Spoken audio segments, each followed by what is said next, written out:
चलिए, पिछली क्लास में हम लोग बातचीत कर रहे थे, आपको इन्फ्लेशन के बारे में बता रहे थे, मुद्रास्फीति, और उसको बताते हुए पहले मनी के बारे में बताया था, अलग अलग डिपॉजिट्स आपको बताया था कि कौन कौन सी जमाएं होती हैं। फिर उसके बाद आपको बताया था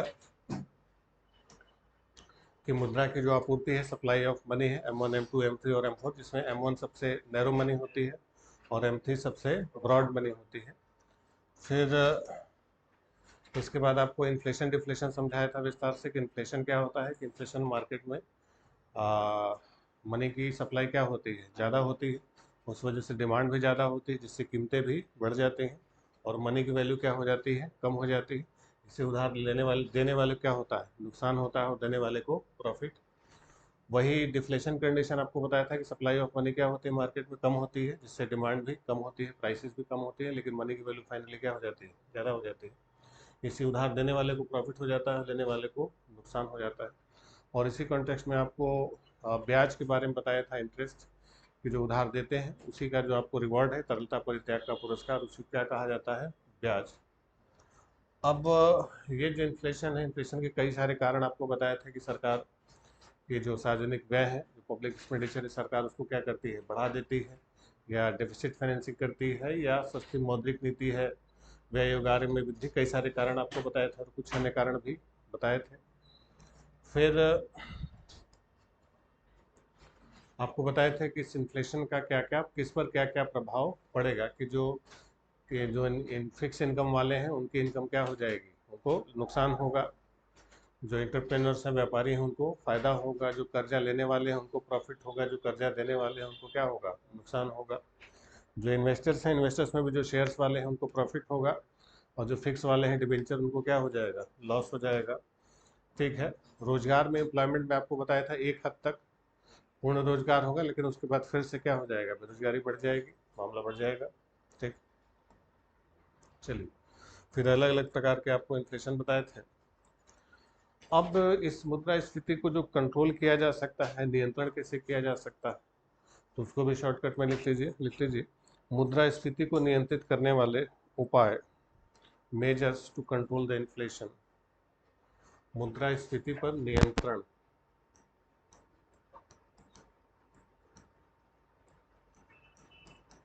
नियंत्रण कैसे किया जा सकता है, कंट्रोल ऑन इन्फ्लेशन। तो जो वहां पर आपको कारण बताए थे, उन्हीं कारणों पर हम काम कर लेंगे।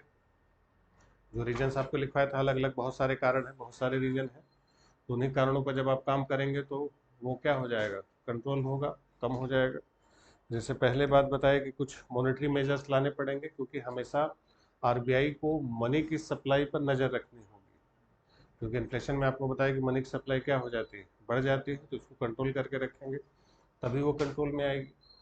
तो मॉनेटरी मेजर सबसे प्रमुख इसमें होते हैं इन्फ्लेशन को कंट्रोल करने के लिए, और ये तुरंत कारगर साबित होते हैं। तुरंत का मतलब कि ये, क्योंकि इसका असर तुरंत होता है, तो इसलिए आरबीआई इसके जो मॉनेटरी मेजर्स लाती है, मौद्रिक जो उपाय लाती है, ये तुरंत असरकारी होते हैं। बाकी चीज़ें जो हैं वो लॉन्ग टर्म में होते हैं, लेकिन आरबीआई का जो मॉनेटरी मेजर होता है वो तुरंत इफेक्टिव हो जाता है। ठीक। जैसे लिख लीजिए, मुद्रा की मात्रा पर नियंत्रण, कंट्रोल ओवर करेंसी। मुद्रा की मात्रा पर नियंत्रण,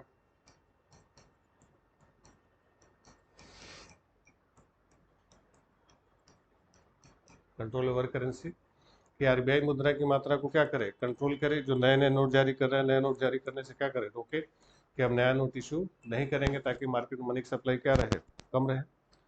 फिर लिख लीजिए, साख नियंत्रण, क्रेडिट कंट्रोल।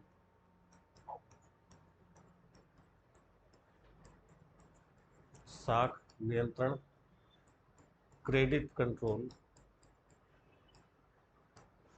क्रेडिट कंट्रोल का मतलब होता है कि जो बैंकों की उधार लेने देने की क्षमता होती है, आरबीआई जो करती है, अभी जब आपको आरबीआई पढ़ाएंगे तो वहाँ पर क्रेडिट कंट्रोल आएगा, तो उसके माध्यम से भी, जैसे CRR, SLR, repo rate, reverse repo, इसको बढ़ा के घटा के आरबीआई बैंकों के भी मनी की सप्लाई को क्या करती है, बढ़ाती है और घटाती है, तो उसको कंट्रोल करके भी इन्फ्लेशन में क्या किया जा सकता है, कंट्रोल किया जा सकता है।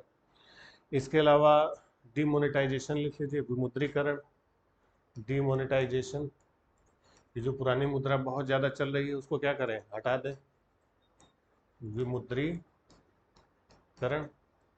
ये पुरानी मुद्रा लोग स्टोर करके लंबे समय से रख ले रहे हैं। जब लंबे समय से रख ले रहे हैं तो फिर क्या हो जा रहा है कि मनी की स्टोरेज बढ़ जा रही है, लिक्विड मनी ज़्यादा बढ़ जा रही है, तो इससे इन्फ्लेशन क्या होगा, बढ़ेगा, ब्लैक मनी भी बढ़ेगी। तो उसको रोकने के लिए क्या करेंगे, पुरानी मुद्रा को समय समय पर हटाते रहना चाहिए।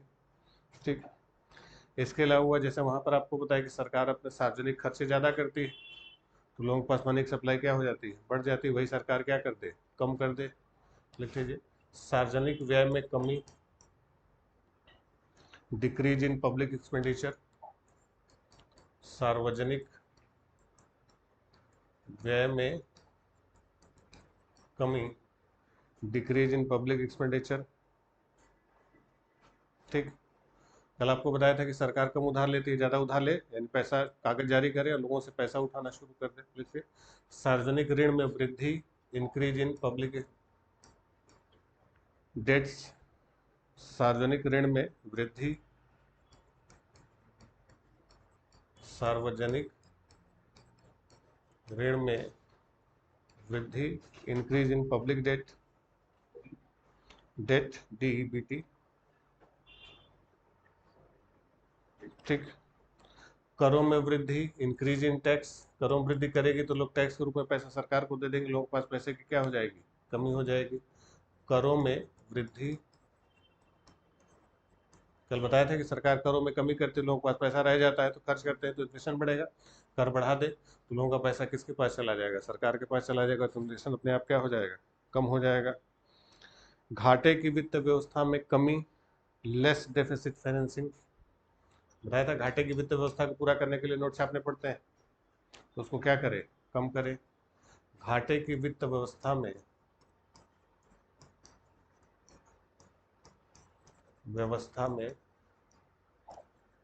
कमी, कम कर दें, लेस डेफिसिट फाइनेंसिंग। ठीक, इसके अलावा उत्पादन में वृद्धि लिख लीजिए, increase in production, deficit financing. उत्पादन में वृद्धि, प्रोडक्शन को बढ़ाएं जिससे औद्योगिक उत्पादन बढ़े, बेसिक इंफ्रास्ट्रक्चर बढ़ेगा। देखिए, प्राइस कंट्रोल एंड राशनिंग, कीमत नियंत्रण और राशन व्यवस्था, प्राइस कंट्रोल एंड राशनिंग, कीमत नियंत्रण और राशनिंग व्यवस्था। कि प्राइस कंट्रोल करे सरकार, कीमतें बहुत ज़्यादा बढ़ेंगी तो फिर इन्फ्लेशन भी क्या होगी, बढ़ेगी। राशनिंग, कोटा फिक्स होता है ना, तो उसको फिक्स किया जाए कि एक लिमिट से ज़्यादा नहीं देंगे। ठीक, फिर लिखिए, बचत को प्रोत्साहन, इनकरेजमेंट ऑफ सेविंग्स, कि लोग खर्च के बजाय क्या करें, बचत करें, तो उससे भी इन्फ्लेशन में क्या आएगा, कमी आएगी। उचित मजदूरी नीति, प्रॉपर वेज पॉलिसी, उचित मजदूरी नीति, कि ऐसी पॉलिसी हो कि मजदूरी नीति क्या हो, बराबर रहे, सबको हिस्सा मिले, क्या हो, बराबर मिले। ठीक है, चलिए, अब ये तो इसको जैसे कल बताया था कि कल किस कारण से होता है, उसी कारणों पर आप काम करेंगे तो फिर इन्फ्लेशन क्या हो जाएगा, कम हो जाएगा, मुद्रास्फीति कम हो जाएगी, क्योंकि ज़्यादा मुद्रास्फीति की दर एक लिमिट से बताया था कि खतरनाक हो जाती है। और डिफ्लेशन बिल्कुल नहीं होना चाहिए, बताया था कि वो बिल्कुल खराब स्थिति होती है।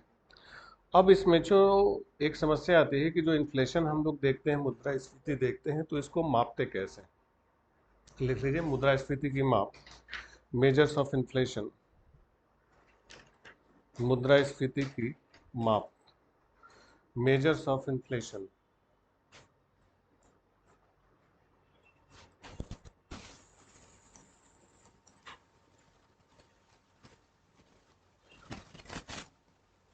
इसको मापते कहते हैं। तो इसको जो मापा जाता है, तो इसके मापने के दो तरीके होते हैं कि मुद्रास्फीति कितनी है, बोलते हैं ना भाई कितना है। तो इसको पहली बात तो ध्यान रखेंगे, परसेंटेज के रूप में दिखाते हैं, किसमें दिखाते हैं, प्रतिशत में दिखाते हैं। ठीक, तो इसमें क्या होता है कि मुद्रास्फीति में दो तरीके से लिया जाता है, एक होलसेल प्राइस इंडेक्स होता है, थोक मूल्य सूचकांक, और एक उपभोक्ता मूल्य सूचकांक होता है, consumer price index. Wholesale price index क्या होता है कि होलसेल लेवल पर कुछ प्रोडक्ट चुने जाते हैं जो उनका वेटेज रखा जाता है। कुछ प्रोडक्ट में इसमें पहले 602 के आसपास चीज़ें थी, अभी फ़िलहाल इसमें 697 चीज़ें हैं, ठीक है, जिसमें कुछ प्राइमरी गुड्स जो हम लोग रेगुलर इस्तेमाल करते हैं, कुछ खाने पीने की चीज़ें, कुछ इलेक्ट्रॉनिक, कुछ फ्यूल, इन सबको मिला जुला के कुल चीज़ें कितनी हैं? 697। तो ये जो 697 चीज़ें हैं, इन्हीं का हर एक शहरों में पूरा सरकार का ब्लॉक बना रहता है, इन्हीं के प्राइसेस का एवरेज निकाला जाता है।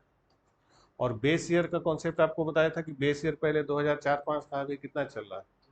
2000 कितना चल रहा है आधार वर्ष? 11-12 चल रहा है कि 10-11 चल रहा है? 11-12 चल रहा है। तो 2011-12 के बेस ईयर पर वो कीमतें कितने बढ़ी, कितने परसेंटेज बढ़ी? जैसे बताया था कि बेस ईयर हमेशा क्या करते हैं, आगे बढ़ाते रहते हैं, क्योंकि किसी न किसी को बेस मानना पड़ेगा, तभी तो बराबर हम रखेंगे, तुलना करेंगे। अब 1991 में चीनी की कीमत और आज की कीमत में बहुत अंतर हो जाएगा, लेकिन 11-12 और आज में कितना अंतर हुआ ये फिर आप समझ लेंगे। तो इसीलिए बेस ईयर को बार बार क्या करते हैं, बढ़ाते रहते हैं। तो 11-12 के बेस ईयर पर रख के इन चीज़ों के प्राइसेस का जितने भी उसमें पूरा इसमें 100 पॉइंट्स में काउंट किया जाता है। कितने पॉइंट्स में काउंट करते हैं? 100 पॉइंट्स में। और इन्हीं 100 पॉइंट्स में अलग अलग वस्तुओं का वेटेज रखते हैं। वेटेज का मतलब होता है कि जैसे ईंधन है, तो ईंधन का वेटेज जैसे 100 में लगभग 13% का है, मैन्युफैक्चरिंग का 64% है, और जो प्राइमरी गुड्स हैं उनका 12-22% के आसपास है। तो उस परसेंटेज वेटेज फिक्स किया जाता है। जनरली सबसे ज़्यादा हम लोग क्या मैन्युफैक्चरिंग चीज़ें इस्तेमाल करते हैं, विनिर्माण की वस्तुएं, मोबाइल फ़ोन इस्तेमाल कर रहे हैं, बाइक इस्तेमाल कर रहे हैं, ये जो चीज़ें बनी हुई हैं उसी पर हमारा खर्चा क्या होता है? ज़्यादा होता है। प्राइमरी चीज़ों पर खर्चा बहुत ज़्यादा नहीं होता, लगभग 1/5 के आसपास होता है। जो प्राइमरी चीज़ें जैसे हमारी जो होती है ना, भोजन, खाना पीना, तो भोजन पर बहुत ज़्यादा कुछ खर्च नहीं होता, जो बेसिक होता है। अब भोजन में भी चावल है तो गेहूँ है तो दाल है, इस पर नहीं खर्चा होगा। खर्चा किस पर होगा? ज़्यादा दूध पर खर्चा होगा, मक्खन पर ज़्यादा खर्चा होगा, ब्रेड पर ज़्यादा खर्चा होगा। ये सब क्या है? मैन्युफैक्चरिंग वाली चीज़ें हैं, विनिर्माण वाली चीज़ें हैं। तो विनिर्माण वाली चीज़ों पर ज़्यादा खर्चा होता है, प्राइमरी चीज़ों पर उतना ज़्यादा खर्चा नहीं होता। जैसे आप राशन खरीदेंगे घर का, तो चावल, गेहूँ, दाल, तेल, चीनी, ये सब कुछ मिला जुला के बहुत आपके टोटल खर्चे का 20% के आसपास पड़ेगा।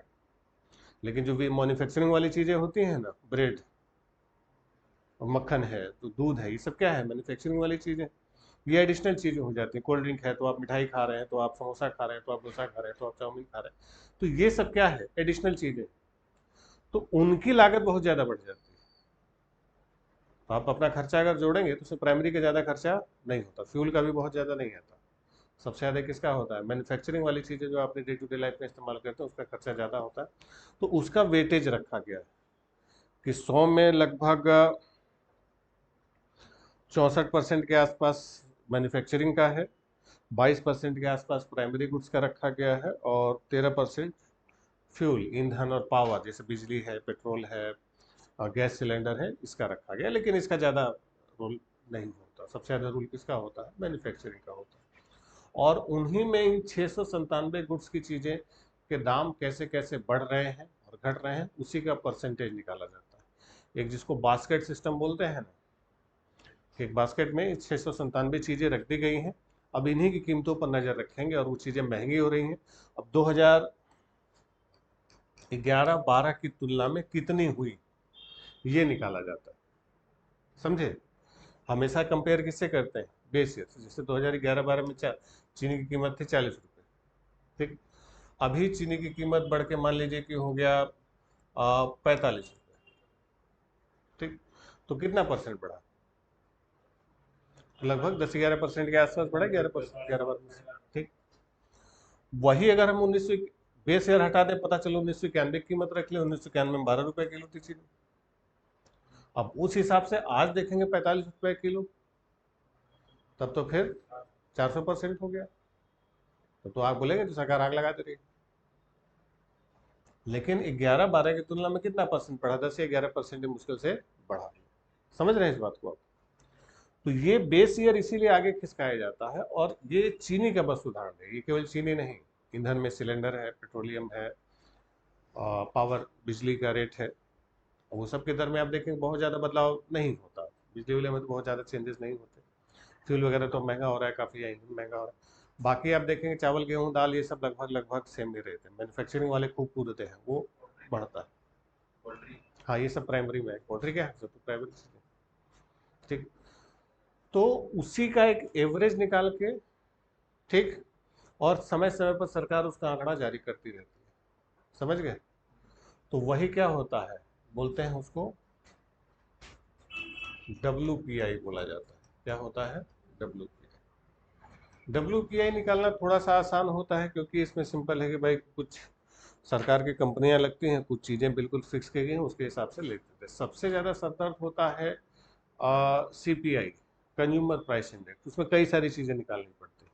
ठीक है, लिख लीजिए WPI, होलसेल प्राइस इंडेक्स,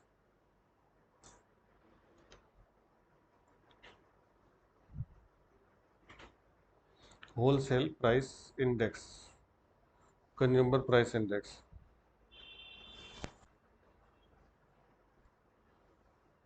ठीक, देखिए भारत में मुद्रास्फीति को WPI के आधार पर मापा जाता है।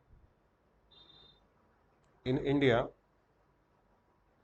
Inflation measured by WPI, Bharat में मुद्रास्फीति को WPI के आधार पर मापा जाता है। In India, inflation measures by WPI। इसका प्रकाशन, इट इज पब्लिश्ड बाय, इसका प्रकाशन आर्थिक सलाहकार कार्यालय, published by office of economic adviser, office of economic adviser, bracket में ministry of commerce and industry, ministry of commerce and industry, आर्थिक सलाहकार कार्यालय, ब्रैकेट में वाणिज्य एवं उद्योग मंत्रालय, वाणिज्य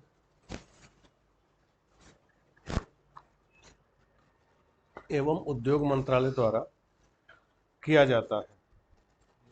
ministry of commerce and industry. ठीक, फुल स्टॉप। WPI का प्रयोग 1939 से हो रहा है। WPI is being used since 1939। WPI का प्रयोग 1939 से किया जा रहा है।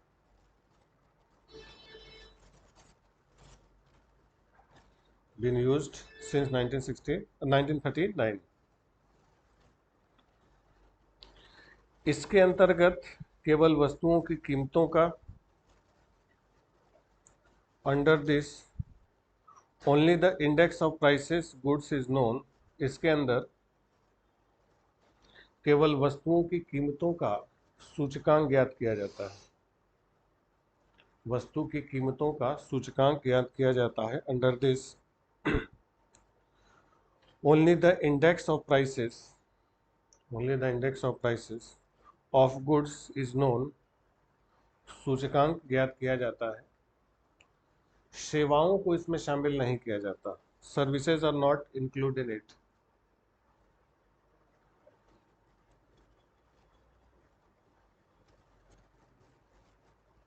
ठीक, ठीक। इसके बास्केट में 697 वस्तुएं शामिल हैं। There are 697 items are included in its basket. इसके बास्केट में 697 वस्तुएं शामिल हैं। इसके बास्केट में कितनी वस्तुएं आती हैं? 697, जिसमें लिख लीजिए 102 प्राथमिक वस्तुएं, 102 वेयर द प्राइमरी आइटम्स, 102 प्राथमिक वस्तुएं, कॉमा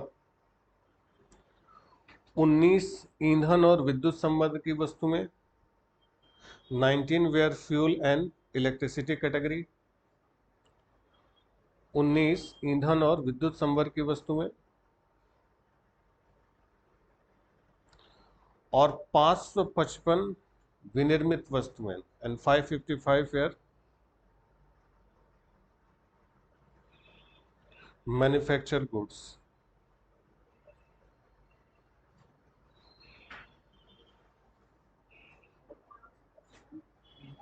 555 विनिर्मित वस्तुओं। ठीक है, तो नए नए वस्तुओं को इसमें जोड़ते घटाते रहते हैं, जैसे जैसे नई नई चीजें आती हैं पुरानी चीजों में संशोधन करते चले जाते हैं। ठीक, तो इसी के आधार पर क्या करते हैं,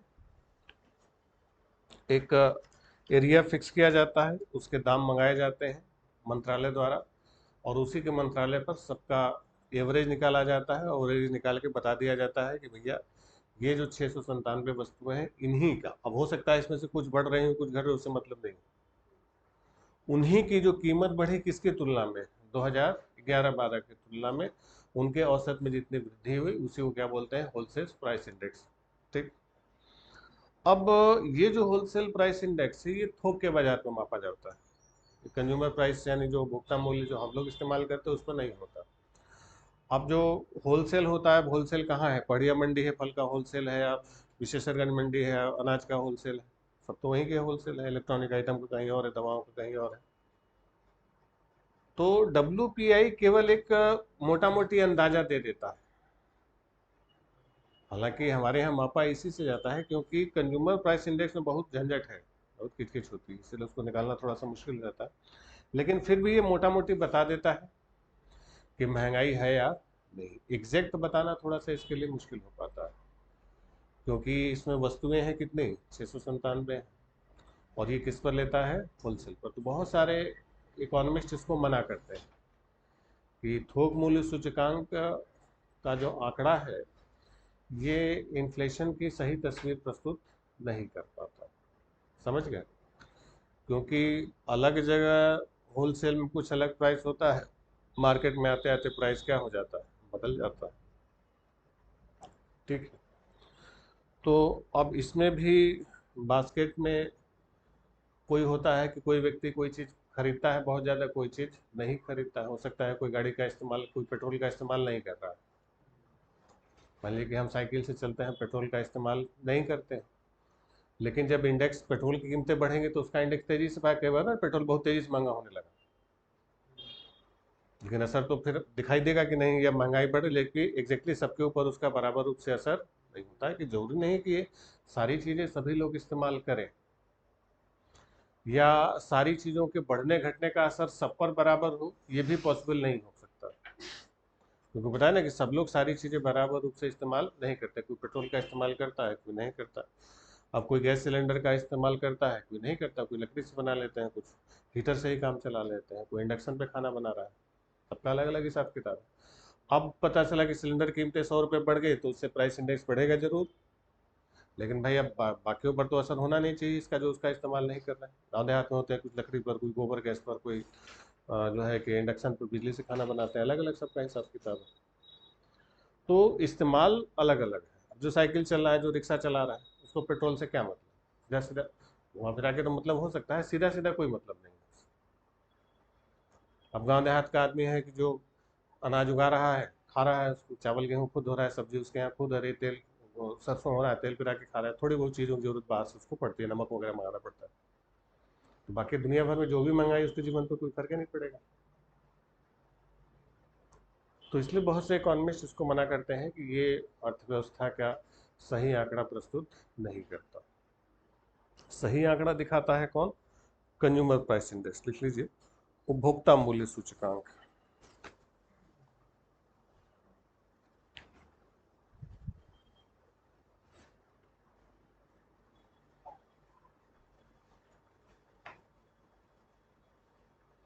या इसमें एक लाइन लिख सकते हैं कि पहले जो RBI था ये होलसेल प्राइस इंडेक्स को ही फॉलो करता था, लेकिन बाद में अब कंज्यूमर प्राइस इंडेक्स RBI भी मानने लगा है। लिख लीजिए, अप्रैल 2014 से पहले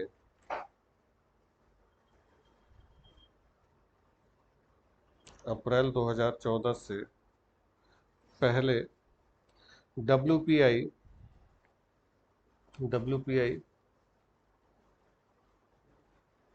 RBI द्वारा भारतीय मौद्रिक नीतियों के निर्धारण का मापक था।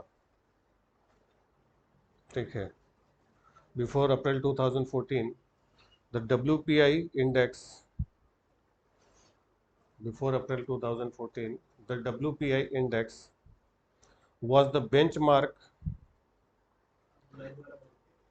RBI द्वारा मौद्रिक नीतियों के या मौद्रिक नीतियों का निर्धारण मानक था, निर्धारक मानक था। WPI was the benchmark for setting Indian monetary policies by RBI, निर्धारण मानक था। तो लिखिए उर्जित पटेल समिति की सिफारिशों के बाद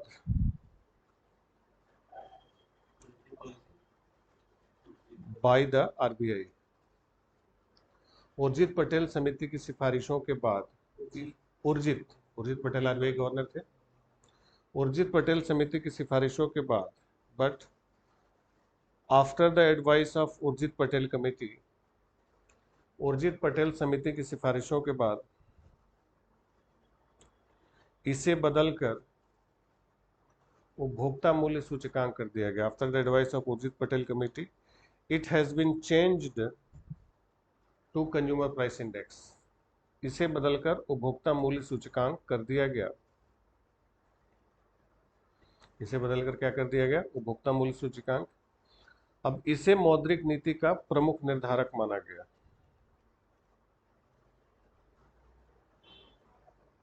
इसे क्या माना गया? मौद्रिक नीति का प्रमुख निर्धारक माना गया। It is considered the main determinant of monetary policy, इसे मौद्रिक नीति का प्रमुख निर्धारक माना गया। It is considered the main determinant of monetary policy. ठीक,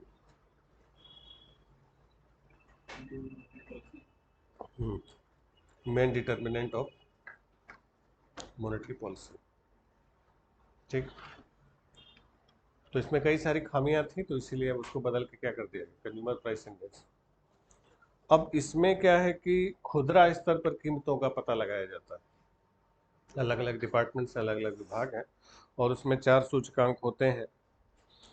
सबको अलग अलग कर दिया गया। औद्योगिक कामगारों के लिए अलग कर दिया गया, कृषकों के लिए अलग कर दिया गया, ग्रामीण कृषकों के लिए अलग कर दिया गया, शहरी कृषकों के लिए, सबके लिए अलग अलग कर दिया गया। लिख लीजिए, देखिए कंज्यूमर प्राइस इंडेक्स हेडिंग डाल लीजिए, उपभोक्ता मूल्य सूचकांक।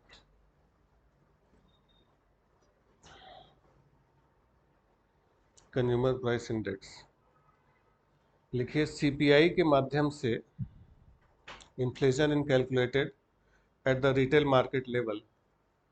कंज्यूमर प्राइस इंडेक्स सीपीआई के माध्यम से मुद्रास्फीति की गणना, inflation in calculated at the retail market level through CPI, CPI की गणना खुदरा बाजार के स्तर पर की जाती है। खुदरा बाजार के स्तर पर की जाती है। और उसमें केवल क्या था कि वस्तुएं थी, इसमें वस्तुओं के साथ किसको शामिल कर दिया गया? सेवाओं को भी, यानी केवल उसमें गुड्स थी, इसमें गुड्स के साथ साथ किसको शामिल कर दिया गया? सर्विसेज। लिख लीजिए, सीपीआई के बास्केट में वस्तुएं और सेवाएं दोनों को शामिल किया गया। Both goods and services are included in the CPI basket. CPI के बास्केट में वस्तु और सेवाओं दोनों को शामिल किया गया। Goods and services both are included.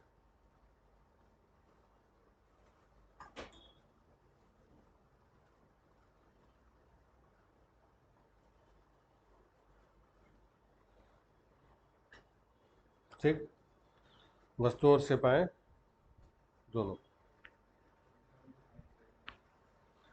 लिखिए चूंकि सीपीआई में मूल्यों से संबंधित आंकड़े, चूंकि सीपीआई में मूल्यों से संबंधित आंकड़े, since the data related to prices in CPI, चूंकि सीपीआई में मूल्यों से संबंधित आंकड़े खुदरा स्तर पर प्राप्त किए जाते हैं। since the data related to prices in CPI में मूल्यों से संबंधित आंकड़े खुदरा स्तर पर प्राप्त किए जाते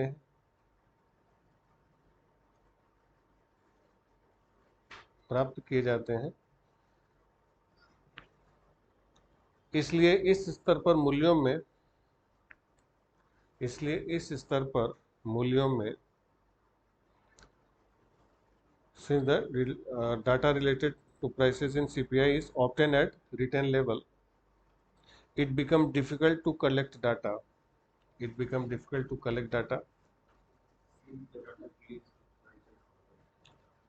Is obtained at the retail level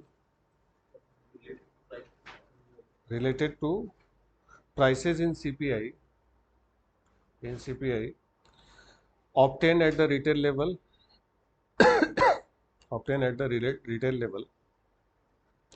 it became difficult to collect data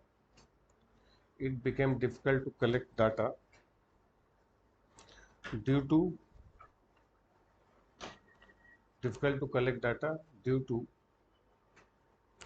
huge variation in prices at this level. क्या लिखे हिंदी में? अत्यधिक विविधता के कारण आंकड़े इकट्ठा करना मुश्किल हो जाता है। प्राइसेस इन दिस लेवल, अत्यधिक विविधता के कारण आंकड़े इकट्ठा करना क्या हो जाता है? अत्यधिक कठिन हो जाता है। इसमें डाटा कलेक्ट करना ही सबसे बड़ा मुसीबत हो जाता है, बहुत मुसीबत होती है। ठीक, अब इसमें 4 सूचकांक जारी किए जाते हैं। आंकड़ा इकट्ठे करना क्या हो जाता है? मुश्किल हो जाता है। तो डाटा आना क्या हो जाता है? मुश्किल हो जाता है।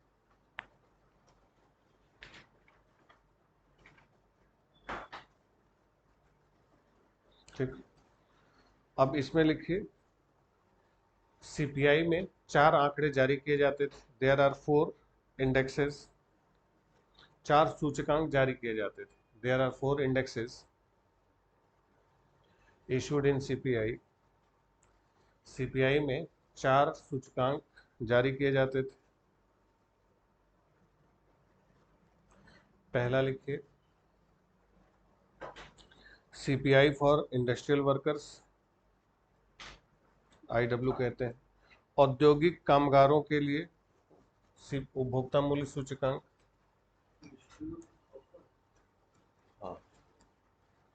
औद्योगिक कामगारों के लिए सीपीआई फॉर इंडस्ट्रियल वर्कर्स,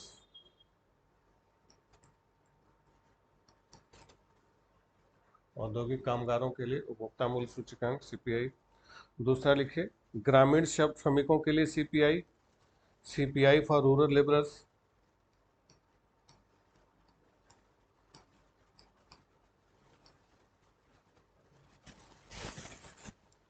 ग्रामीण कामगारों के लिए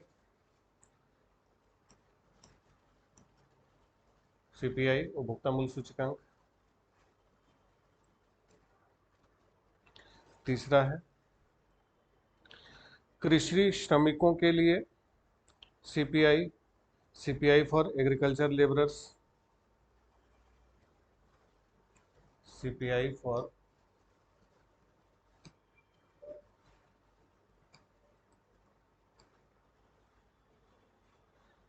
एग्रीकल्चर लेबरर्स एल। कृषि कामगारों के लिए उपभोक्ता मूल्य सूचकांक। फिर चौथा लिख लीजिए श्रमिकेतर शहरी कर्मचारियों के लिए सीपीआई फॉर अर्बन, श्रमिकेतर शहरी कर्मचारियों के लिए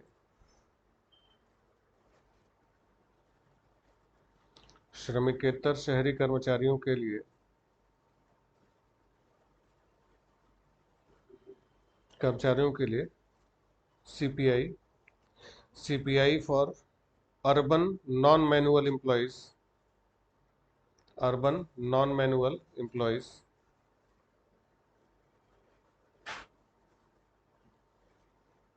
ठीक है।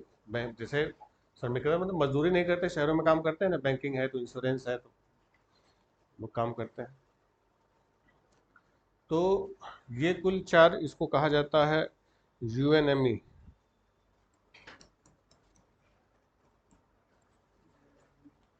अब ये 4 स्तर पर आंकड़ा इकट्ठा करती है और अलग अलग चीज़ों के, अब इसमें वेरिएशन दिया गया। जैसे होलसेल प्राइस इंडेक्स में क्या था कि एक फिक्स प्रोडक्ट मान लिया गया, अब उसी कीमतों में जो होगा सो होगा, उससे एवरेज मान लिया जाएगा। अब उसी को समझाते हुए आपको बता रहे थे कि भाई गांव वाले को नहीं जरूरत है जिन चीज़ों की, उसकी भी कीमत बढ़ रही है, तो बता रहे हैं कि वहाँ महंगाई आ रही है। या शहर वालों को ऐसी किसी चीज़ की ज़रूरत है जो गांव में होती है, उसकी चीज़ बढ़ने से उसके ऊपर कोई फर्क नहीं पड़ना चाहिए। समझ गए? तो इसीलिए अब होलसेल प्राइस इंडेक्स की जगह अब क्या आ रहा है, सीपीआई आ गया है, कंज्यूमर प्राइस इंडेक्स कर रहे हैं। तो इसको अलग अलग वेरिएशन दिया गया है, अलग अलग क्षेत्रों के लिए अलग अलग वस्तुएं फिक्स की गई हैं। सबके लिए गुड्स को क्या कर दिया गया, अलग कर दिया गया, और उनसे एक एवरेज, हालांकि इसमें डाटा कलेक्शन बहुत मुश्किल होता है कि उपभोक्ता स्तर पर कीमतें क्या चल रही हैं, वो हर शहर में इसका डाटा कलेक्शन होता है। तो इसलिए सीएसओ जो हमारा है ना, सेंट्रल स्टेटिस्टिकल ऑर्गेनाइजेशन, तो उसके लिए लगभग केंद्र अलग अलग बनाए गए हैं, सेंटर्स, और उसी सेंटर से लगभग 60-70 केंद्र बने हुए हैं हर शहर के आसपास, जो मोटा मोटी एक उनका अपना बना हुआ है। और वहीं से डाटा कलेक्ट करके कहाँ भेजते हैं, सीएसओ को भेजते हैं, और फिर सीएसओ उसको फिर रिफाइन करके आंकड़ा जारी करता है। ठीक, तो इसमें एक एक करके लिख लीजिए। सबसे पहले लिखिए सीपीआई आईडब्ल्यू। सीपीआई आईडब्ल्यू जो पहला वाला है, औद्योगिक कामगारों वाला, आईडब्ल्यू इंडस्ट्रियल वर्कर, औद्योगिक कामगार। तो इसके बास्केट में लिखिए 260 वस्तुएं सेवाएं हैं, 260 गुड्स एंड सर्विसेज, 260 वस्तुएं सेवाएं हैं, और इसका बेस ईयर 2001 है। इसका आधार वर्ष कितना है, 2001।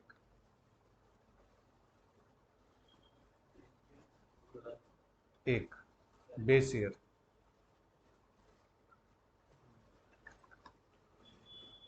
आधार वर्ष कितना है, और इसके 70 केंद्रों से आंकड़े एकत्रित किए जाते हैं। Data are collected from 70 centres. 70 केंद्रों से आंकड़े एकत्रित किए जाते हैं।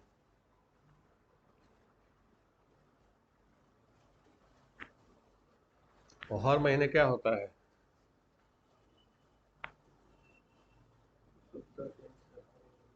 आंकड़े एकत्रित किए जाते हैं, और हर माह इसको क्या करते हैं, आंकड़ा जारी करते हैं। तो ये जो इंडस्ट्रियल वर्कर्स है, इससे क्या होता है कि इंडस्ट्रियल वर्कर्स यानी जो औद्योगिक जो मजदूर हैं, उनके द्वारा मुख्य रूप से जो चीज़ें इस्तेमाल हो रही हैं डेली लाइफ में, 260 चीज़ों को दे दिया गया। अब इसी को बेस बना के, और इसमें जो चेंजेस होते हैं इसी को बेस बना के, हमारी जो भारत सरकार है, इनके जो कर्मचारी हैं, इनके जो मजदूर हैं जो इनके कारखानों में काम करते हैं, इनके उद्योगों में काम करते हैं, इनके यहाँ जो सरकारी कर्मचारी होते हैं, इनके लिए आपने सुना होगा कि एक डीए होता है, डीए अलाउंस, महंगाई भत्ता। तो महंगाई भत्ता जो जारी किए जाते हैं वो किसके आधार पर जारी किए जाते हैं, इसी सीपीआई आईडब्ल्यू के आधार पर जारी करते हैं। क्योंकि इनको पता है कि जो शहरी क्षेत्र में हमारे लोग काम कर रहे हैं, तो सरकार के ज़्यादातर संस्थान कहाँ पर है, शहरों में। अब अगर उन चीज़ों की कीमतें बढ़ रही हैं तो उनकी आवश्यकता बढ़ेगी, तो डीए अलाउंस उसी के आधार पर साल भर में 2 बार सरकार डिसाइड करती है। हाँ, तो ये इसी के आधार पर करते हैं, किसके आधार पर, सीपीआई आईडब्ल्यू के आधार पर। लिख लीजिए।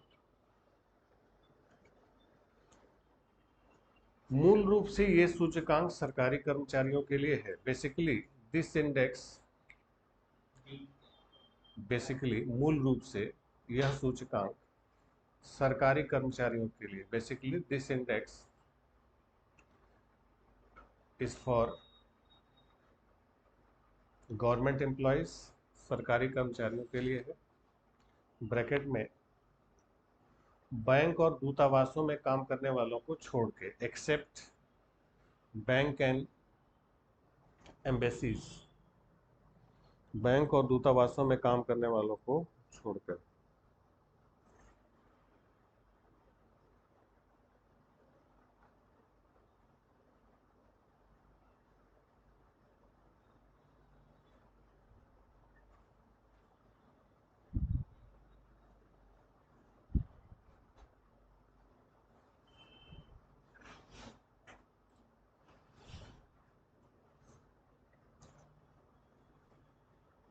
ठीक है,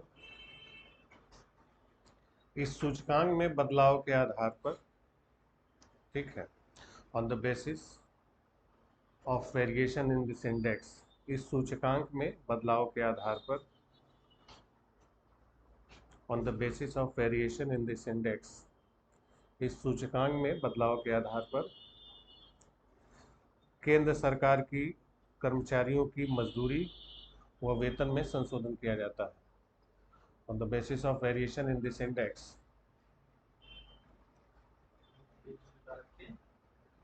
कर्मचारियों की मजदूरी और वेतन संशोधित होते हैं। On the basis of variation of this index, thus wages and salaries of central government, the wages and salaries of central government employees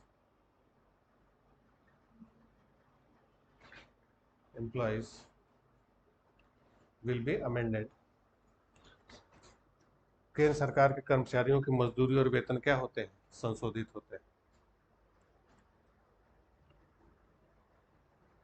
ठीक, महंगाई भत्ता, dear allowances, DA, capital D capital A, dear allowance bracket में महंगाई भत्ता वर्ष में 2 बार घोषित किया जाता है, declared twice in the year, वर्ष में 2 बार घोषित किया जाता है, declared twice in the year.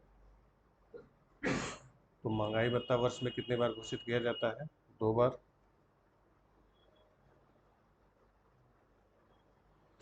जब वेतन आयोग का पुनरीक्षण, जब वेतन आयोग वेतन का पुनरीक्षण करता है, व्हेन पे कमीशन रिव्यू द सैलरी, जब वेतन आयोग वेतन का पुनरीक्षण करता है, व्हेन पे कमीशन रिव्यू द सैलरी, तो उसका आधार क्या होता है? CPI IW ही होता है। Then CPI IW became the base of that, तो उसका आधार CPI IW ही होता है। तो जो आपने सुना हो ना, पे कमीशन आते हैं, वेतन रिव्यू होता है, डीए बढ़ाया जाता है, ये सब किसके आधार पर बढ़ाया जाता है? CPI IW पर होता है। ठीक, क्योंकि इसका असर शहरों में ज़्यादा होता है, ज़्यादातर सरकारी कर्मचारी कहाँ पर हैं? शहरों में रह रहे हैं। तो ये वाला जो है, ये सरकारी कर्मचारियों के लिए CPI IW ज़्यादा काम करता है। समझ गए? क्लियर हुआ? चलिए, तो इसी के आधार पर सरकार डियर अलाउंस देगी, महंगाई भत्ता देगी और बाकी चीज़ें डिक्लेयर करती है। तो इसमें कितनी चीज़ें रखी गई? 260। बास्केट है, मतलब 260 चीज़ें हैं। 70 केंद्र बनाए गए हैं, हर जगह से उसका डाटा इकट्ठा किया जाता है, श्रम मंत्रालय इकट्ठा करती है, CSO को भेजा जाएगा, CSO बताएगा कि भाई महंगाई इतनी चल रही है, कंज्यूमर प्राइस इंडेक्स के ना, ये जो खुदरा स्तर पर, भाई कर्मचारी को जैसे बताया कि जब इन्फ्लेशन होगा तो इन्फ्लेशन में जिसकी सैलरी फिक्स है उसको क्या होगा? नुकसान होगा, क्योंकि मनी की वैल्यू क्या हो गई? कम हो गई, तो उस नुकसान की भरपाई करनी पड़ेगी। तो नुकसान की भरपाई फिर यहाँ से किया जाएगा। ठीक है, समझ गए? चलिए, बाकी तीनों के बारे में हम लोग कल बातचीत करेंगे, इसको ध्यान से पढ़िएगा।